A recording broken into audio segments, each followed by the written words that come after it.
and south of the Caspian Sea, and that has the Caucasian mountain range in between those two seas. That whole territory south of those two seas would be Mesopotamia, okay? Today known as Armenia, okay? And then north of that, and maybe to the east a little bit, would have been the Khazarians. Directly north of the Black Sea was Khazaria, but that was more in modern times post Christ. Gotcha. Whereas before Christ, 700 BC, that's when the Caucasian people appear. Okay. Okay. And none of your history books make the connection between the Caucasian people and the Israelites of 745 BC to 700 BC. Okay. But those are clearly who we are. Those are our ancestors. Okay. It's the Israelites. Now I want to tie this all together. John, actually I was mistakenly reading from John chapter 6 instead of John chapter 7. Let me go back to John chapter 7 because I want to tie this connection, the Israelites of the dispersion, because the Pharisees knew, and Jesus knew, that these Israelites, true Israelites, were dispersed already, and that these are the true Gentiles. The Gentiles are not non-Israelites. The Gentiles are dispersed Israelites. So this is such common knowledge back then. That's right. That they couldn't even imagine having to explain all this stuff probably. That's right. And having it written down. Exactly. Kind of like today when we didn't define marriage as between a man and a woman. Right. You don't have to explain it. Yeah, so it was so common that we thought that's what it was going to be. Nothing was said about that. Okay. Exactly. Well, just as the book of James opens up with the words, to the 12 tribes scattered abroad, greetings. Wow. Okay, that's how the book of James opens up. That's James 1:1. Okay.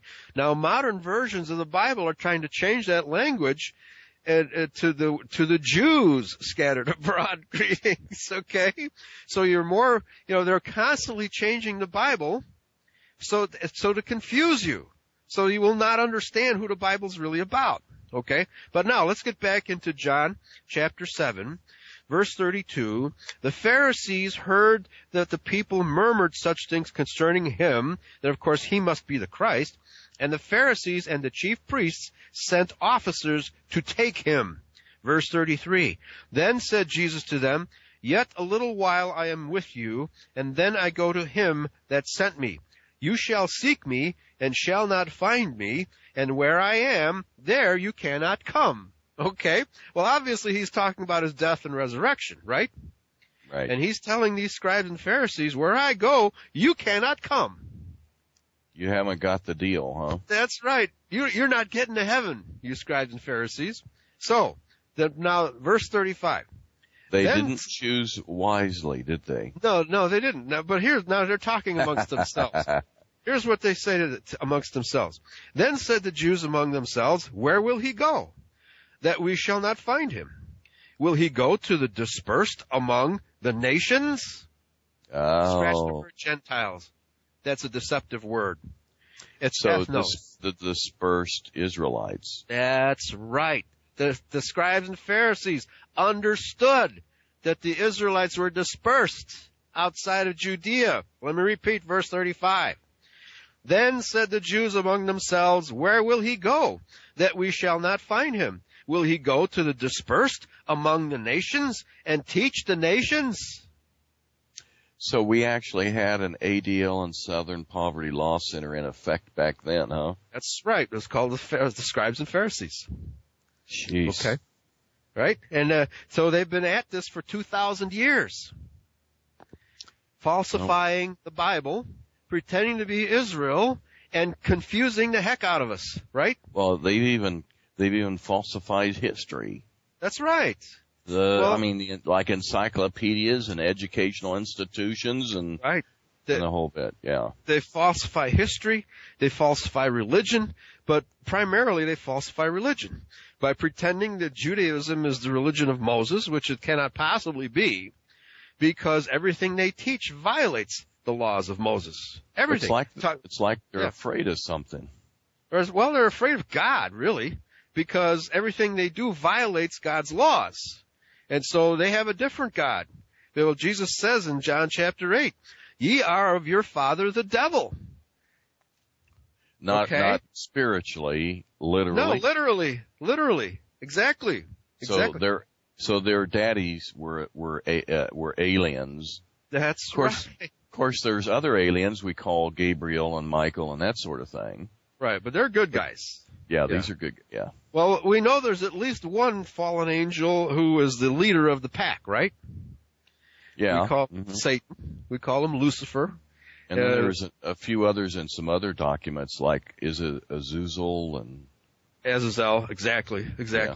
Yeah. And even Azazel is the goat god. Okay. Oh. That's the one with the goat face. Okay.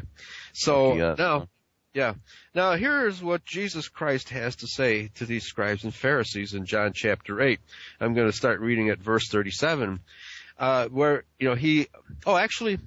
let me back up to verse 32, because this is the famous verse from John chapter 8. And you shall know the truth, and the truth shall make you free. Okay? Just about everybody's familiar with this verse. And you shall know the truth, and the truth shall make you free. Okay? When you learn the truth, it will set you free. Okay? Now here is what the scribes and Pharisees said to him after he said these words to them. They answered him, we be Abraham's seed, and were never in bondage to any man. How say you, you shall be made free? Of course, they're talking about their descent. Okay? So. Their what? Their descent, their lineage. Oh, okay. Their daddies. Right? Okay. Yeah, exactly. Okay? Who's your daddy? We be Abraham's seed. We're descendants of Abraham is what they're saying. Okay? And we and our descendants were never in bondage to any man. Okay? Well, weren't the Israelites in bondage in Egypt? Yeah. And Syria, and a bunch of places. By Babylon. Assyria, we've been talking about the Assyrian captivity from 745 BC to 701 BC. Okay, it actually lasted a little longer than that. And then also the whole house of Judah, the two-tribed house of Judah, was captive in Babylon for 70 years. Okay? Mm-hmm. So all of the 12 tribes of Israel had been in bondage at some point or other. Okay? Have been occupied, haven't they? Exactly. But now these guys are saying, we were never in bondage to any man. So can they possibly be Israelites? Well, then that tells the story, doesn't it? Right, but they're not Israelites. If they're telling the truth. Well, see, he tricked them. See, because he just made this blanket assertion that if you shall know the truth, and the truth shall make you free. Okay? No one, we don't take that statement. We take this statement as being more spiritual and moral. Okay? But they took it as genetic.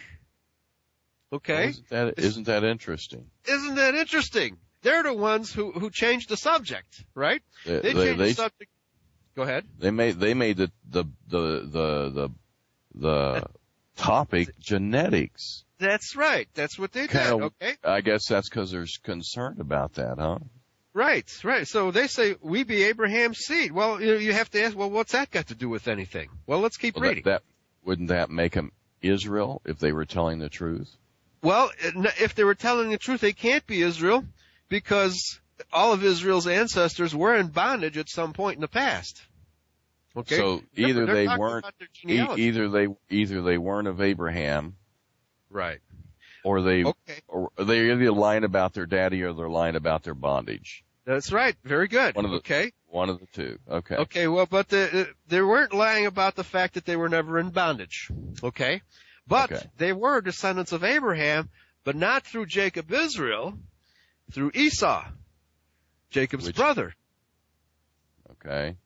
And he's the one who sold his birthright to Jacob. Now how does that go ahead. Well, how does that make him an alien? Well, because Esau alienated himself by marrying into the Canaanite people. So he married aliens. He married the very descendants of those fallen angels that we confronted in Genesis chapter 6. So that moved then his kids, and so then his kids became alien. That's right. Or mixed breed hybrids of these fallen angel people. Exactly. Now,